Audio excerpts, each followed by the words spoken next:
Je m'appelle Timothée, j'ai 26 ans et je suis diplômé de PPA depuis un an et demi maintenant.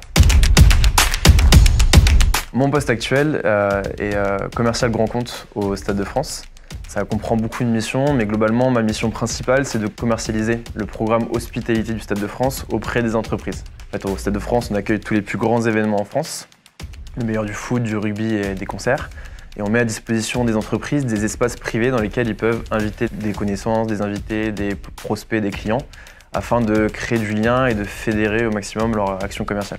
Moi, je vais accompagner ces entreprises-là en leur permettant d'accéder à ces programmes et de leur proposer de louer des loges, des salons sur différents formats et sur des périodes de temps plus ou moins longues. La formation que j'ai suivie à PPA, c'est management commercial, management du développement commercial international, avec une spécialisation en marketing du sport.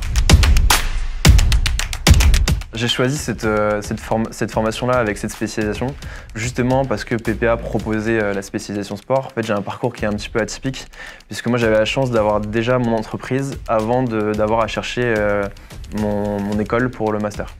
J'avais en fait déjà fait un BTS et un CDD au sein du Stade de France. Et c'est le Stade qui m'a proposé en fait, de réintégrer leurs équipes dans le cadre d'un master en alternance. Et comme le Stade avait déjà un partenariat avec PPA Business School, c'est le Stade qui m'a orienté vers l'école et qui m'a permis en fait, de choisir ce tronc commun et cette spécialisation. Ce qui m'a le plus marqué dans cette formation, c'était déjà l'accompagnement que proposait l'école, parce qu'on avait une vraie relation avec nos intervenants, ce qui nous a permis de vraiment créer du lien, et c'était des gens qui étaient à chaque fois très compétents et qui étaient eux-mêmes des professionnels du marché et qui nous a permis vraiment de faire un transfert de connaissances qui était très important et qui était très bien fait. Donc déjà ça. Après, en temps fort dans la formation, notamment sur la spécialisation marketing du sport, on a eu beaucoup de visites de stades ou de rencontres avec des professionnels directement, qui étaient particulièrement intéressantes.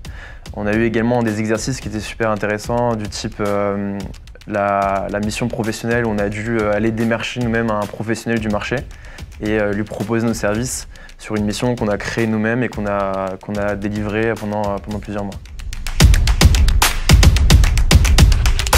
En général, c'est une formation qu'on choisit par passion, parce qu'on est tous un peu attirés par cet univers.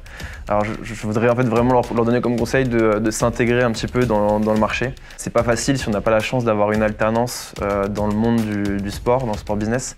Mais il ne faut pas hésiter à profiter des outils qui sont mis à notre disposition aujourd'hui, d'avoir un LinkedIn, d'être actif sur les réseaux sociaux, d'avoir un LinkedIn qui est propre, d'aller chercher à rencontrer des acteurs du monde du sport, proposer des déjeuners, des rendez-vous, même s'il n'y a pas d'emploi forcément à la clé, mais de juste essayer de se faire connaître et un peu occuper le terrain. La vie étudiante à PPA, j'ai trouvé qu'elle était hyper développée. C'est une grosse structure, c'est une grosse école, donc il y a déjà beaucoup de monde, donc ça favorise tout de suite forcément les échanges et la festivité, si on peut dire. En plus, la chance qu'on avait, c'est qu'on avait un B2 qui était assez actif, qui nous a proposé de participer à des soirées, à des thématiques. Ce qui m'a marqué notamment, c'est le fait que, comme en tronc commun en com, les étudiants devaient créer des agences un peu événementielles. La chance qu'on avait, c'est qu'en fait, à toutes les semaines de cours qu'on avait, on avait une nouvelle agence qui proposait une thématique sur la semaine et qui venait faire un peu des petits happenings ou qui proposait des services un peu sympas aux étudiants. Et je trouvais que c'était super sympa, ça permettait de créer de l'ambiance et de créer du lien.